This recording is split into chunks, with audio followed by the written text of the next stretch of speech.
नमस्कार दोस्तों, मैं हूं आंचल और आप देख रहे हैं जनतंत्र टीवी। ग्लैम गपशप के आज के एपिसोड में देखिए, खामनेई की मौत से खुश हुई एक्ट्रेस मंदाना करीमी, कार में बिलख कर ईरान के लिए मांगी दुआ। हम एक दूसरे के लिए नहीं बने, शादी के 3 दिन बाद क्यों बोले विजय देवरकोंडा और रश्मिका मंदाना। द 50 में सपना चौधरी ने सुनाया खतरनाक किस्सा, हथियारों से भरी 25-26 टेबल के सामने किया परफॉर्म और उसके बाद जो हुआ वो था बेहद शर्मनाक। कहां लॉन्च होगा 4000 करोड़ की रामायण का ट्रेलर और कब आएगी फिल्म, पूरा प्लान आया सामने। धुरंधर 2 टॉक्सिक क्लैश को यूएस ईरान की जंग से जोड़ बैठे राम गोपाल वर्मा, दिया शॉकिंग बयान। तो चलिए शुरुआत करते हैं टॉप न्यूज से। मंदाना करीमी को आप सभी जानते हैं, बिग बॉस 9 में आपने देखा होगा, लॉकअप में आपने देखा होगा, क्या कूल हैं हम 3 जैसी बॉलीवुड फिल्मों में भी वो काम कर चुकी हैं। तो अब उन्होंने जो सोशल मीडिया पर पोस्ट किया है वो काफी चर्चा में है। जहां आपने देखा होगा, चाहे वो कश्मीर हो या उत्तर प्रदेश का लखनऊ हो, इसे लेकर कई शहरों में इजराइल और अमेरिका का बहिष्कार किया जा रहा है। ईरान पर जो अटैक किया गया है उसके बाद से ही लगातार भारत के कई शहरों में मातम पसरा हुआ है। लोग सड़कों पर आकर विरोध कर रहे हैं और बिलख रहे हैं, रो रहे हैं।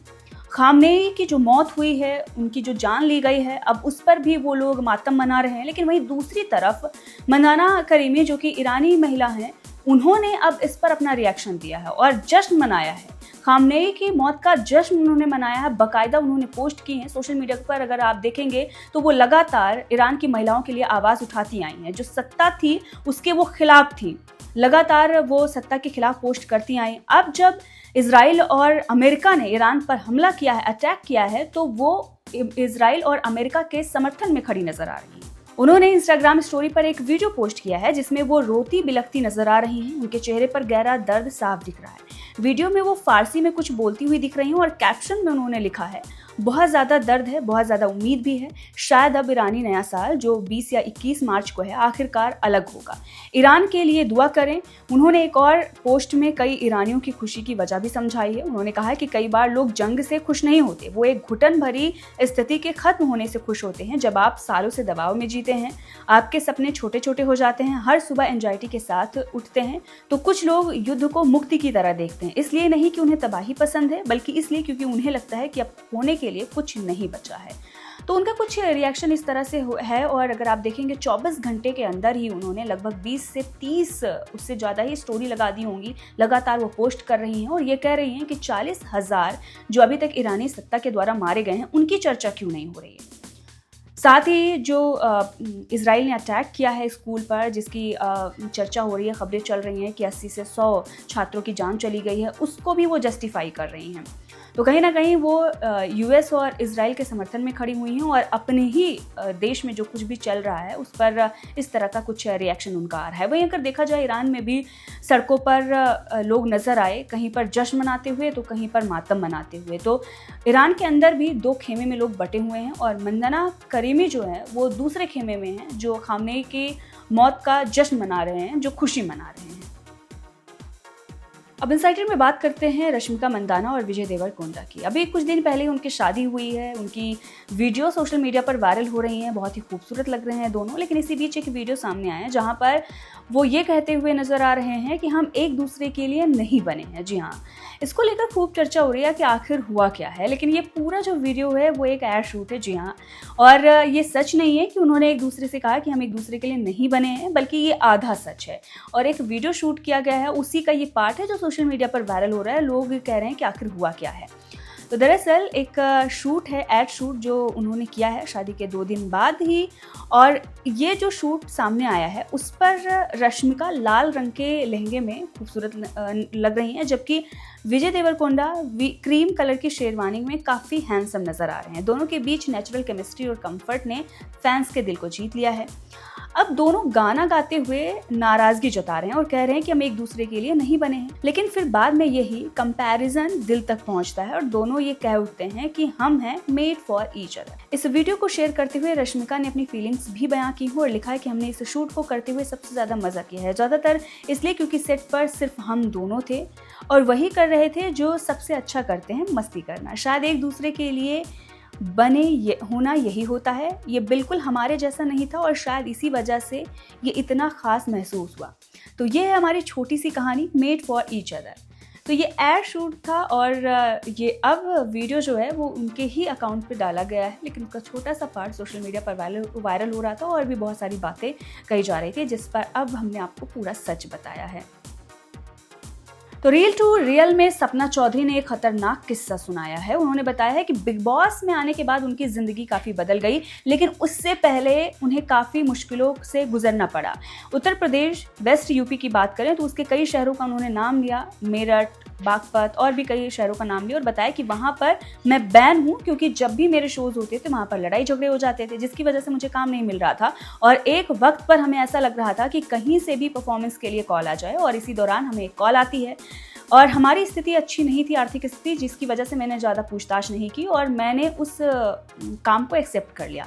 लेकिन जब हम मौके पर पहुंचते हैं तो वहां पर देखते हैं कि 25-26 टेबल सजी हुई हैं हथियारों से, वहां पर सारे हथियार रखे हुए हैं और 50 से 55 लोग वहां पर बैठे हुए हैं और वो जो मंजर था वो देखकर हम काँप उठे। लेकिन वहाँ पर हमने परफॉर्म किया, पहले गाना गाया और उसके बाद हमने डांस परफॉर्मेंस दी और उसके बाद एक आदमी बार बार मेरे कान में कुछ कहने के लिए आता है और फिर आकर वो मुझे किस करता है, जिससे मैं डर गई और कहीं ना कहीं मैं बैक स्टेज जाकर बैठ गई और मैंने काम करने से मना कर दिया, मतलब परफॉर्मेंस देने से मना कर दी। लेकिन उसके बाद लगातार उधर से मांग की जा रही थी कि हमने पूरे पैसे दिए हैं तो आपको यहाँ पर परफॉर्मेंस देनी ही होगी। लेकिन फिर मेरे माँ ने कहा कि परफॉर्मेंस नहीं होगी और वहाँ से मेरे माँ ने मेरा हाथ पकड़ा और वहाँ से हम निकल गए। हमें डर भी लग रहा था कि पीछे से कहीं गोली ना चल जाए, लेकिन हम वहाँ से किसी तरह से निकले और ये मेरी ज़िंदगी का सबसे खतरनाक वक्त था, या जो भी चीज़ें उस वक्त थी वो उसे देखकर हम बहुत ही डर गए थे। तो बिग बॉस में आए उसके बाद ज़िंदगी काफ़ी चेंज हुई, लेकिन उससे पहले काफ़ी कुछ वो झेल चुकी हैं, जिसका खुलासा उन्होंने द 50 में किया। और इससे पहले अर्चना गौतम ने भी खुलासा किया था कि वो बहुत ही टॉक्सिक रिलेशनशिप में थी, जहाँ पर उनका जो बॉयफ्रेंड था वो उनसे मारपीट करता था। तो द 50 में आए दिन नए खुलासे हो रहे हैं, देखना होगा कि आगे क्या कुछ होता है। हालांकि शो लोग एंजॉय कर रहे हैं, अभी भी चीज़ें जो हैं वो कुछ नई निकल कर सामने आ रही हैं, तो लोग देख रहे हैं। वैसे द 50 को लेकर आपकी क्या राय है, कॉमेंट में बताइएगा। अब बिंज वॉच में बात करते हैं 4000 करोड़ में बनी रामायण की। जी हाँ, अब ये इसी साल दिवाली पर रिलीज होगी, ऐसी खबर आ रही है। पहला पार्ट रिलीज किया जाएगा 2026 में और दूसरा पार्ट रिलीज किया जाएगा 2027 में।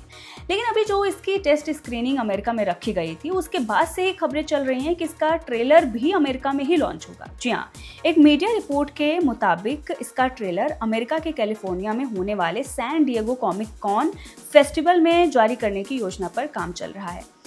रिपोर्ट में ये भी बताया गया है कि निर्माता यानी कि जो फिल्म मेकर हैं, उन्होंने कॉमिक कॉन फेस्टिवल के अधिकारियों से न सिर्फ बातचीत शुरू कर दी है, बल्कि फिल्म रामायण में राम की भूमिका में होंगे रणबीर कपूर से बातचीत काफ़ी आगे भी बढ़ चुकी है।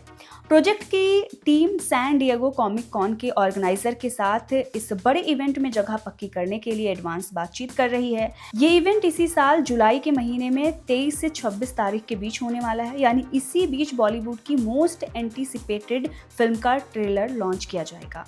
अब अगर रिपोर्ट्स की माने तो कॉमिक कॉन इसे एक ग्लोबल प्लेटफॉर्म देगा, जिसकी मेकर्स को चाहत है, यानी कि ये फिल्म ना सिर्फ इंडिया में अच्छा परफॉर्म करे, इंडिया में अच्छी कमाई करे, बल्कि पूरे विश्व में कमाई करे, इस पर मेकर्स का ध्यान है। और जो माइथोलॉजिकल फिल्म है, एक ऐसा जो कॉन्सेप्ट तैयार किया गया है, उसको पूरी दुनिया में दिखाने के लिए मेकर्स उत्सुक हैं। इसीलिए इसकी जो टेस्ट स्क्रीनिंग थी वो भी अमेरिका में रखी गई थी और काफ़ी अच्छा रिस्पांस मिला था, जिसकी वजह से अब इसका ट्रेलर भी अमेरिका में ही लॉन्च किया जाएगा। और जैसा कि मैंने आपको बताया, पहला पार्ट 2026 में आएगा और दूसरा पार्ट 2027 में आएगा। तो कंट्रो कॉलम में बात करते हैं धुरंधर 2 और टॉक्सिक की। तो दोनों का क्लैश 19 मार्च को होने वाला है और जिसकी चर्चाएं खूब चल रही हैं। राम गोपाल वर्मा लगातार इस पर अपनी राय देते आए हैं। अब एक बार फिर से उन्होंने इस पर एक पोस्ट किया है, जिसके बाद अब इसकी भी चर्चा होने लगी है कि ऐसे कैसे इन्होंने कह दिया। जी हाँ, दरअसल हुआ ये कि साउथ और बॉलीवुड की जो टक्कर है वो काफ़ी लंबे समय से देखने को मिल रही है, लेकिन अब धुरंधर 2 और टॉक्सिक को लेकर माहौल कुछ ज़्यादा ही टॉक्सिक हो गया है। तो इसी के चलते राम गोपाल वर्मा ने एक पोस्ट किया और उसमें उन्होंने लिखा कि मैं अमेरिका ईरान संघर्ष का उतनी ही बेसब्री से इंतजार कर रहा था जितना कि टॉक्सिक और धुरंधर के क्लैश का। एक में लोग मरेंगे और दूसरे में पैसा मरेगा। ये बयान अब उन्होंने सीधे तौर पर फिल्मी दुनिया के दांव पर लगे करोड़ों रुपए की तरफ इशारा किया है, जिसे वो युद्ध में होने वाले जान के नुकसान के बराबर मान रहे हैं। मतलब पैसा इधर मरेगा, उधर जान जाएंगे और इधर पैसा जाएगा। तो जैसा कि आप सभी जानते हैं कि लोग ये कह रहे थे कि टॉक्सिक को उसी दिन रिलीज़ नहीं करना चाहिए था, क्योंकि कहीं ना कहीं नुकसान होगा, और धुरंधर 2 का तो उतना नुकसान नहीं होगा, लेकिन टॉक्सिक का ही नुकसान होगा। और इसकी चर्चा लगातार चल रही थी कि किसे अपने कदम पीछे हटाने चाहिए। तो ना तो यश अपने पीछे अपना कदम हटा रहे हैं, मतलब टॉक्सिक के मेकर्स और एक्टर नहीं पीछे हट रहे हैं, और ना ही धुरंधर 2। तो धुरंधर 2 तो बहुत पहले से ही ये पता था कि 19 को आएगी, लेकिन अब टॉक्सिक को लेकर भी ये कहा जा रहा था कि हो सकता है कि अगर डेट चेंज करते तो अच्छा होता, क्योंकि दोनों ही बड़ी फिल्में मानी जा रही हैं, एक साउथ सिनेमा की और दूसरी बॉलीवुड की, और दोनों ही टकरा रही हैं। तो देखना होगा जीत किसकी होती है। हालांकि 19 मार्च को स्थिति साफ हो जाएगी, क्योंकि जब फिल्म रिलीज होगी और ओपनिंग डे पर कौन कितना कलेक्शन करता है, तो बहुत सारी चीज़ें साफ होने वाली हैं। लेकिन ये कंट्रोवर्सी जो है सोशल मीडिया पर छाई हुई है। वैसे इस पर आपकी क्या राय है, कमेंट में ज़रूर बताइएगा।